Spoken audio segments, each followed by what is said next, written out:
I think there are a few basic key concepts that everyone needs to know in order to be a successful trader. Unfortunately, there's a lot of misinformation out there when it comes to trading advice and especially trading education. There's a lot of fake trading gurus out there that just don't do a good job of properly teaching people the world of finance, trading, and investing. And today I wanted to cover some key concepts that I think every single options trader has to know in order to succeed.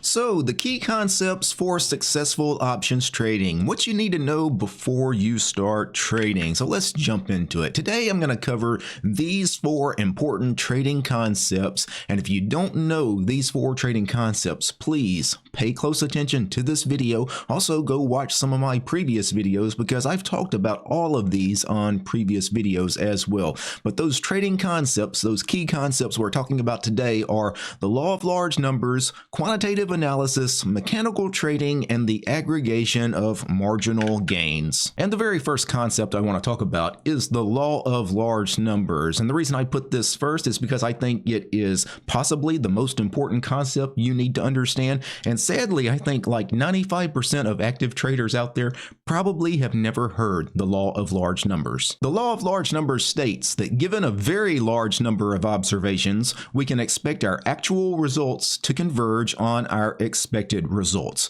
Now, what does this mean? Well, it means that if you run through enough trials of something, our long-term results will match our expected results. For example, when you flip a coin, you expect to get heads exactly 50% of the time. But if you only flip a coin 10 times, that's a very small number, right? You probably are not going to get exactly 5 heads, 5 tails, right? You could get 7 heads, 3 tails, or 8 tails, 2 heads. You could even get all 10 heads or all 10 tails. And the reason is this is a very small number of occurrences, right? You need a large number of occurrences for that expected 50% win rate to actually manifest itself into existence. So flipping a coin only 10 times, you're probably not going to get exactly 50% heads. But if you flip a coin 100 times, you're probably going to start getting much closer to that 50% win rate that is expected. But you're still probably not going to get exactly 50% win rate because 100 coin flips is still not a terribly large number of coin flips. But if you flip 1,000 times or even 10,000 times, now that is so many occurrences that 50% win rate that you expect, that's probably going to manifest itself. Now, you're probably going to actually realize that 50% win rate. Now, what does this have to do with trading? Well, with trading, you probably know some trading strategies that you've back tested and they have a positive expectancy. They have a certain win rate. Like you probably know that selling a 20 delta put on SPY has a win rate of over 80%. Let's imagine it's 85% win rate, right? But if you only sell 1 put in SPY, and that's the only put you ever trade, well, you're only going to have a win rate of either 0% or 100% because it's the one trade, right? You're never going to realize that actual expected win rate of 85% because you didn't do enough occurrences, right? When you find a trade that you know has positive expectancy, that in the end you know you should come out ahead and make money on it, you have to trade enough occurrences. And this is what the law of large numbers states. For you to be a successful trader, you need to find trades that you know you have a positive edge to and do it enough times. If you do it enough times, you are guaranteeing yourself to come out ahead in the long run. If you only trade something a few times, there's too much variance, there's too much left to chance. The second key concept you need to know about is quantitative analysis. Now, if you've never heard the term quantitative analysis, this is a form of analysis where you use mathematical principles and quantitative relationships to govern one's trading decisions. Now, when we talk about quantitative, we're talking about cold, hard facts. We're talking about quantity. We're talking about numbers, right? We're talking about actual real world metrics that measure things, right? We're not talking about quality, which is your subjective opinion of something, right? That's why it's quantitative analysis, not qualitative analysis. Qualitative analysis is your opinion. Forms of qualitative analysis would include things like technical analysis, which is all based on your opinion, fundamental analysis, which is all based on your opinion. There's no cold hard numbers, no facts.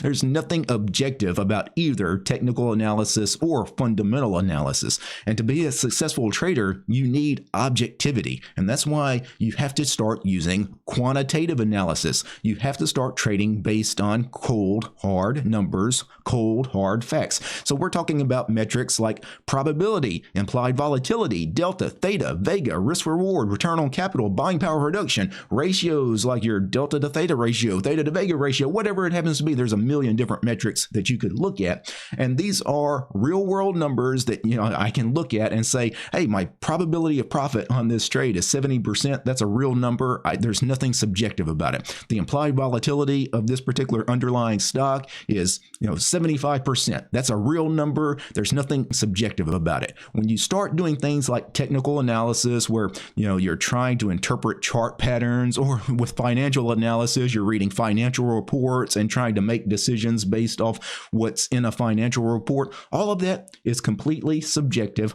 All you're doing with technical analysis and financial analysis, you're essentially wild ass guessing. And you cannot be a successful trader if you're just wild ass guessing at everything. The third key concept you need to know about is mechanical trading. So with mechanical trading, what this is, it's basically you're trying to keep emotions out of trading. It's very important you try to keep your emotions out of trading because emotions can lead you to making bad decisions. Fear and greed are especially dangerous, and they can lead you to making very irrational trading decisions. So to be a successful trader, you must become a mechanical trader. In other words, your trading becomes automatic, machine-like, bereft of emotions. Being mechanical is really closely tied to being a quantitative trader, because if you're using quantitative analysis, which is purely objective, right? You're just looking at metrics like POP and IV and return on capital and risk reward and things like that. If you're using quantitative analysis, you really should be a mechanical trader, because being mechanical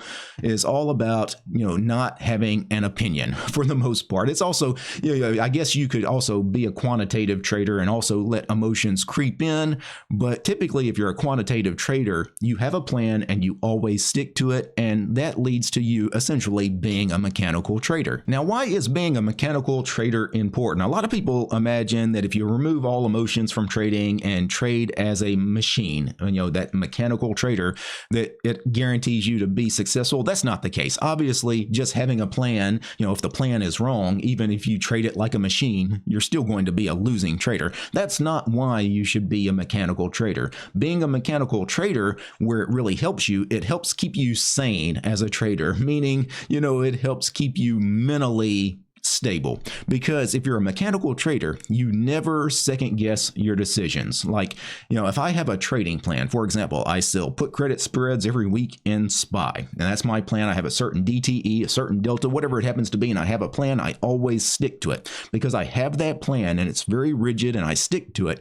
If I have a couple of losers, I never second guess my plan because I know my plan has positive expectancy. I've back tested it. I know it's going to work in the long run. I just stick to it and I keep doing it, and I never beat myself up too badly over losses. Now, in contrast, the subjective trader, the trader that bases everything off of technical analysis or fundamental analysis, he bases everything off of opinion, right? He tries to guess at things. And that subjective trader, he's always going to second guess his decisions, because every time he has a loss, especially a big loss, he's going to go back and think, well, maybe I drew the pattern on this chart the wrong way. Maybe I was looking at this balance sheet or this income statement or whatever it happens to be. If he's a fundamental analysis kind of guy, I didn't interpret this information the right way, right? He's always going to second guess everything he does. And that's because he has no concrete foundation on which any of his decisions were formed. It was all just wild ass guessing. And you do not want to be that kind of trader,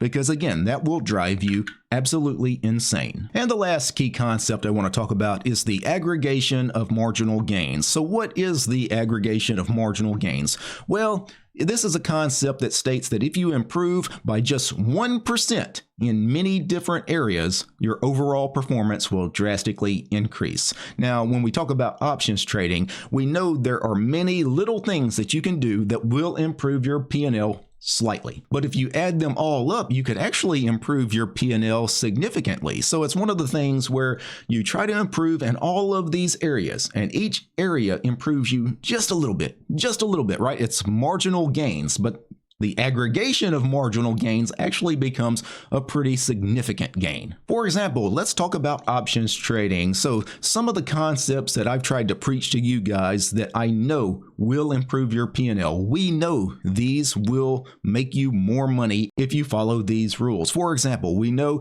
trading only liquid products improves your P&L. We know that managing trades early, prior to expiration, improves your P&L. We know that selling options when IV is high rather than low improves your P&L. So if you do each one of these things, that's a small gain.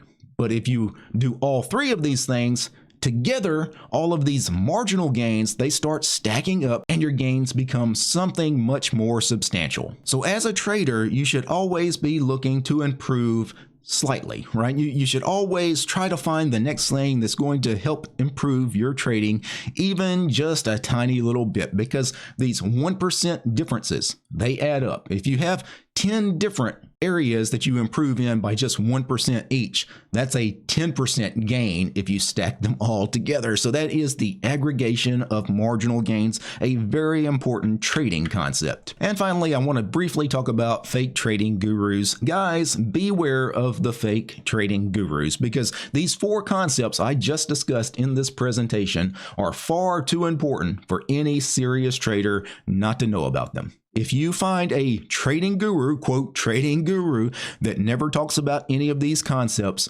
beware, right? There's something wrong. If you have a trading guru that has never talked about the law of large numbers, or if you ask them about it, especially, and they don't know what the law of large numbers is, run away from that trading guru. That is a fake trading guru. If they don't talk about being a mechanical trader or quantitative analysis, then chances are that's a fake trading guru as well. They probably only know technical analysis. Technical analysis is all a myth. It's all bullshit. That's just somebody probably trying to scam you out of money. Just run away from that guy as well. And honestly, just by you watching this presentation today, these 4 key concepts I talked about on camera today, you have already learned more than most of these, quote, trading gurus will ever know about trading. And I'm not joking about that. I am 100% serious. If you know these 4 concepts, you are already well on your way to learning to become a successful options trader. Now, if you want to learn more about options trading, and especially my favorite option strategy, which is the wheel strategy, check out my book, The Super Wheel Option Strategy, available on Amazon. You'll find a link to that book in the show description. And if you want to help support this channel, please consider subscribing to the DT Options Discord server. I hold a live voice chat each and every trading day in the mornings. I share my trading platform. You guys get to see what I'm trading as far as my opening trades, closing trades. I get to bounce ideas off of you guys. You guys get to bounce ideas off of me. We got a nice little trading community over there, and we'd love to have you. Peace.